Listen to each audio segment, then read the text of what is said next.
Bueno, nuestro enunciado es que un automóvil ingresa a una curva de radio de 20 metros y con un ángulo de paralte de 0,5 radianes.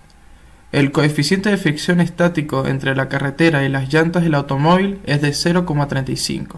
La masa del automóvil es de 5.000 kilogramos. Resolver los siguientes puntos. A. Determinar el rango de rapidez con la que el automóvil puede ingresar a la curva sin derrapar. B. Incrementar el radio de la curva en saltos de 10 unidades hasta llegar a 100 metros y registrar los valores del rango de la rapidez para cada incremento. C. Calcular la raíz de R para cada valor de R. D. Graficar la magnitud de las velocidades mínimas y máximas en función de la raíz de R. E. Realizar una regresión lineal a las curvas del punto anterior. F. Comparar el coeficiente de la pendiente de la recta de regresión con la pendiente de la recta esperada en cada caso. G. Calcular el error porcentual de la pendiente de la recta de regresión. Bueno, empezamos definiendo las ecuaciones para la sumatoria de las fuerzas en X y en Y, teniendo en cuenta que N por seno del ángulo va a ser nuestra fuerza normal y que es igual a la masa por la aceleración. Entonces vamos a tener dos incógnitas que sería N y la aceleración. Y por otro lado tenemos la sumatoria de las fuerzas en Y, que vendría siendo N por el coseno del ángulo, que esto va a ser a nuestra fuerza normal en función a X, menos nuestra masa por la gravedad, que esto va a ser igual a 0 porque va a estar en equilibrio.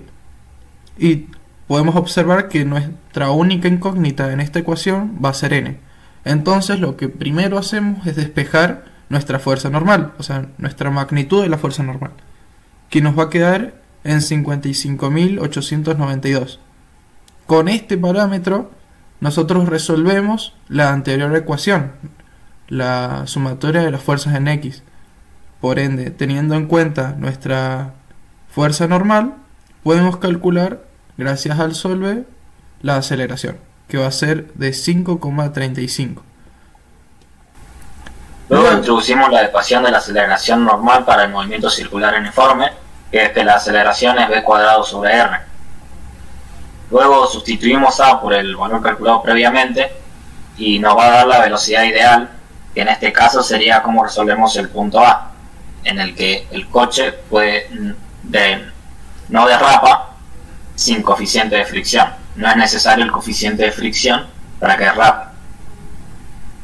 Luego, para resolver otro punto, el tercer punto, que es de la velocidad máxima y la velocidad mínima, nosotros utilizamos la ecuación que explicaron anteriormente nuestros compañeros, que es raíz de g por r por seno del ángulo más el coeficiente por el coseno del ángulo dividido el coseno del ángulo menos el coeficiente de rozamiento estático por el seno del ángulo.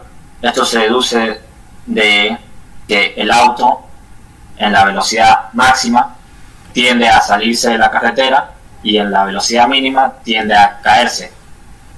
En este caso la única diferencia es que el coeficiente cambia su signo. Como ven, que en la velocidad máxima tiene un signo positivo y en la velocidad mínima tiene un signo negativo. Luego lo que hacemos es definir las ecuaciones como funciones en función de r o raíz de p, como lo tenemos acá asignado. Entonces nosotros podemos hacer una tabla de valores que pasará a explicar mi compañero Ezequiel Rosales. Bueno, en esta tabla de valores nos indica que la velocidad máxima en función a diferentes parámetros, o sea, raíz de 20, raíz de 30, raíz de 40, podemos observar que la velocidad máxima en raíz de 20 va a ser de 14,74, en raíz de 30 18,05, en raíz de 40 20,85, etc. Y en la velocidad mínima tenemos exactamente los mismos, con los mismos parámetros, y van a ser con la velocidad mínima de raíz de 20 5,68, con la raíz de 30 6,96, la raíz de 40 8,04, y así sucesivamente. Y podemos observar el radio del radio de la raíz de 20, que va a ser 4,47, el de la raíz de 30, 5,47, raíz de 40, 6,32, etc. Y bueno, acá podemos observar una tabla en el cual mete todos los valores mencionados anteriormente en una sola, y podemos observar la velocidad máxima y velocidad mínima con respecto al radio de diferentes valores. Bueno, acá podemos observar el gráfico de la velocidad máxima y velocidad mínima con respecto a sus radios, el radio 20 y radio de 100, todos al cuadrado. Su velocidad máxima vendría siendo la recta azul y la velocidad mínima la recta roja. Bueno, nosotros ahora introducimos los valores de B máxima para cada valor de R obtenido en la tabla de más arriba, y lo que vamos a hacer ahora es realizar una regresión lineal de las mismas. ¿Qué es una regresión lineal? Es un conjunto de valores en el cual nosotros tomamos un promedio de cada uno y tratamos, como lo dice su definición, regresión lineal, o sea, se refiere a convertir una función no lineal en una función lineal. No necesariamente tiene que ser no lineal, puede ser lineal, y aún así un promedio de estas da una recta lineal promedio de estas dos. Lo primero que hacemos es formar una recta lineal de la velocidad máxima. En este caso la vamos a hacer para cada una de las dos y una tercera para el promedio entre estas. Como vemos, introducimos en el matemáticas los valores, hacemos un modelo y verificamos si la función regresión lineal de Bmax evaluada en raíz de 20 se acerca al valor esperado. Vemos que nos da 14,74. Hacemos lo mismo para velocidad mínima. Entonces nosotros hacemos de nuevo un modelo, bajamos y vemos que son las gráficas de ambas regresiones lineales con los valores reales calculados, y ahora podemos ver las dos gráficas. Como vemos, acá ya la vemos como claramente lo que haríamos, regresiones lineales, como su definición indica, son funciones lineales. Y ahora lo que vamos a hacer, haciendo más abajo, es ver una función. Acá armamos el modelo juntando los dos conjuntos de valores de la regresión lineal de la velocidad máxima y la regresión de la velocidad mínima. Entonces ahora vamos a una nueva gráfica entre las dos. Entonces nosotros, gracias a esto, podemos intuir los valores que nos va a dar, y ahora en el gráfico vamos a ver cómo la recta se nos forma en el medio, entre medio de la regresión lineal de la velocidad mínima y la regresión lineal de la velocidad máxima. Cabe aclarar que, como vemos antes en la gráfica esta, podemos ver que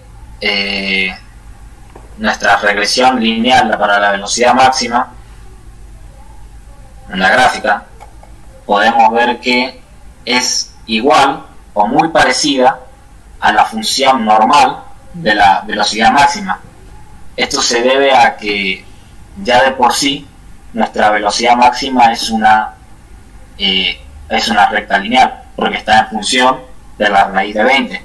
Si esto fuera en raíz de r, nuestra recta variaría más, y esto haría una recta más parabólica o menos lineal. Pero como es función de raíz de r, tanto nuestra velocidad máxima con nuestra velocidad mínima y sus regresiones lineales son muy parecidas. No así la regresión lineal que promedio de estas dos, que sí nos da muy diferente. Ahora vamos para abajo. Como vemos, hacemos la derivada. Esto es lo que expliqué antes. Al hacer la derivada de estas, vemos que son muy parecidas, casi no hay diferencia, porque las dos son rectas lineales ya de por sí. Lo mismo con la velocidad mínima y la regresión lineal de la velocidad mínima. Y ahora abajo vamos a ver las pendientes de estas dos, que es lo que nos pide en el punto E, si no recuerdo mal. Bueno, ahora vamos a calcular el error relativo porcentual de la pendiente con respecto a la regresión lineal. Podemos observar que la derivada de la regresión lineal menos la derivada de la velocidad máxima vendría siendo nuestro error absoluto, que vendría siendo el valor medido menos el valor real, sobre el valor real, que vendría siendo la derivada de la velocidad máxima, por 100. Podemos notar que, como mencionaba anteriormente mi compañero, el error de la relación lineal es muy chico por esta misma diferencia. Y podemos hacer exactamente lo mismo con la regresión lineal mínima. Se aplica exactamente lo mismo y podemos descifrar de que lo dicho anteriormente de mi compañero era cierto.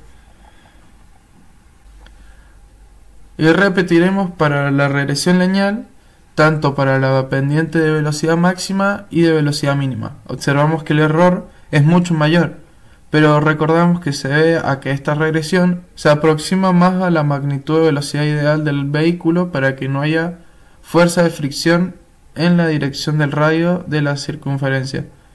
Bueno, como podemos observar, calculamos el error relativo porcentual teniendo en cuenta la derivada de la velocidad máxima, que haríamos exactamente lo mismo que en los anteriores. Podemos observar que nos da menos 30,72 y hacemos exactamente lo mismo con el error relativo porcentual con respecto a la derivada de la velocidad mínima. Bueno, por último vamos a ver cómo varían nuestros parámetros en función de esta simulación. Es una manera de hacerlo más didáctico para que entiendan. Como vemos acá también tenemos el ángulo, el radio, la fuerza normal y sus componentes en X y en Y, la fuerza de fricción y el peralte. Este ángulo es el mismo que este. Ahora vamos a ver cómo funciona en solo. Como vemos, cuando varía el ángulo, varía la velocidad, tanto la máxima como la mínima como la promedio. También lo varía con el radio y también con el coeficiente de fricción. Y luego vemos cómo interactivamente cómo varía la fuerza de fricción, tanto como si estuviera cayéndose, como si estuviera saliéndose de la carretera. Y esto sería una manera de hacerlo más didáctico. Esto sería todo.